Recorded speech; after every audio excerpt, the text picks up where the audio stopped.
अब वहाँ राशिद हुसैन की वालदा भी थी, वहाँ जहांजेब की वालदा भी थी, और उनकी उम्र जो है 80 से 85 साल में है। और आपको शर्म नहीं आता है, बेशर्म इंसान आप आकर उनको मजाका खेज एक माहौल बना दिया गया है, लोगों को उठाओ कत्ल करो।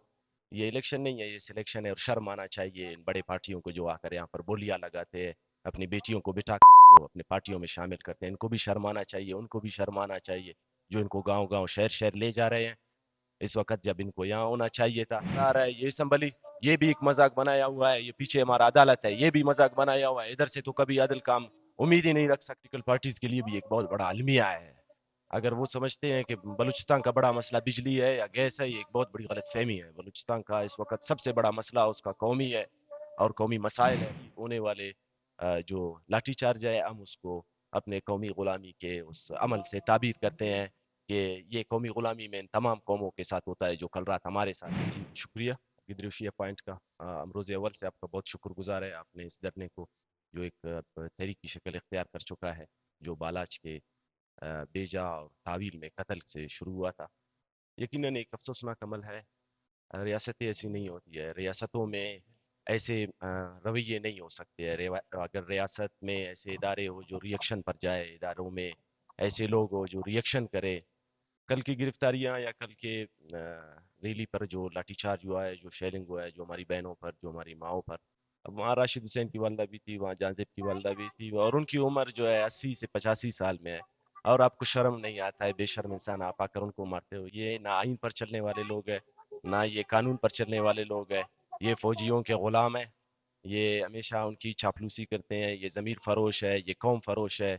इन्होंने इस वतन को बेचा है, इन्होंने इस वतन को बेचने के बाद इस शर्मिंदगी पर उन्होंने इस कौम के नौजवानों को बेचा है। हम समझते हैं ये उन तमाम नौजवानों का तहरीक है जो इस वक्त लापता है।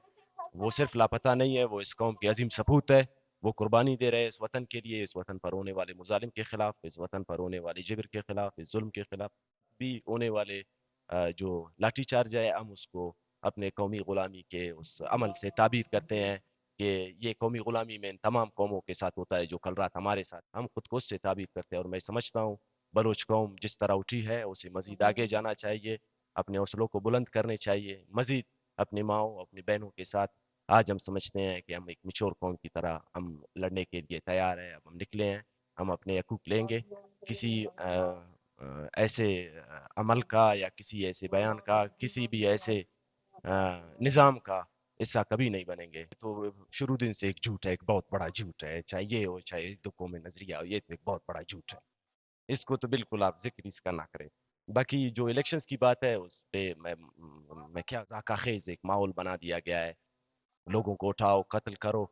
ये इलेक्शन नहीं है, ये सिलेक्शन है, और शर्म आना चाहिए इन बड़े पार्टियों को जो आकर यहाँ पर बोलियां लगाते हैं, अपनी बेटियों को बिठाकर अपने पार्टियों में शामिल करते हैं। इनको भी शर्म आना चाहिए, उनको भी शर्म आना चाहिए, जो इनको गांव गांव शहर शहर ले जा रहे हैं इस वक्त, जब इनको यहाँ होना चाहिए था। ये सब लोग अ, मैं क्या कहूँ अब इनको, ये बूट को मारने वाले हैं, ये फौजियों के गुलाम हैं, ये इनके जाती गुलाम बन गए हैं। ये एक ऐसे निज़ाम है जिसमें अदल नहीं है। अब इस अदलिया से हम क्या मतलब उम्मीद रख सकते हैं? ये अदलिया अब इस पर तनकीद का इजाज़त नहीं है।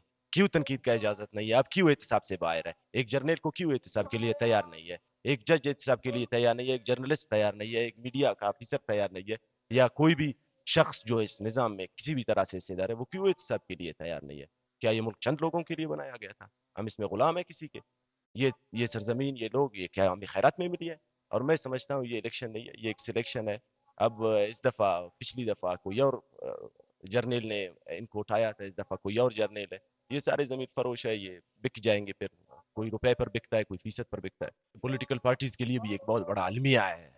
अगर वो समझते हैं कि बलूचिस्तान का बड़ा मसला बिजली है या गैस है, ये एक बहुत बड़ी गलतफहमी है। बलूचिस्तान का इस वक्त सबसे बड़ा मसला उसका कौमी है और कौमी मसाइल है उसके, सिर्फ लापता अफराद नहीं है, उसके सरजमीन का, उसके वजूद का, उसके बका का ये जंग है। अगर हमारे वजूद को खतरा है, हमारे कौम को खतरा है, हमारे सरजमीन को खतरा है, हमें उठाया जाता है, हमें कत्ल किया जाता है, फिर मैं नहीं समझता हूँ कि ये जो आ रहा है ये संभली, ये भी एक मजाक बनाया हुआ है, ये पीछे हमारा अदालत है, ये भी मजाक बनाया हुआ है, इधर से तो कभी अदल काम उम्मीद ही नहीं रख सकते। बाकी ये है कि अगर वो जाते हैं या नहीं जाते हैं धरने में, इससे कोई फर्क नहीं पड़ता है। कौम निकला है और हम समझते हैं इसको जो है, ये जो हमारे साथ लोग हैं या इस जिस धरने में हम शरीक है, हम समझते हैं کہ یہ لوگ شعوری سطح پر نکلے ہیں اور یہ کسی پولیٹیکل پارٹی کے کہنے پر نہیں نکلے. اور میں سمجھتا ہوں اگر پولیٹیکل پارٹیز نہیں آئی ہے, یہ ان کی بدقسمتی ہے کہ وہ اس دھرنے میں شریک نہیں ہوئے. یہ قومی جوت تھا, اس میں شریک ہونا چاہیے تھا, اگر شریک نہیں ہوئے, یہ ان کے لیے ایک بہت بڑا المیہ ہے.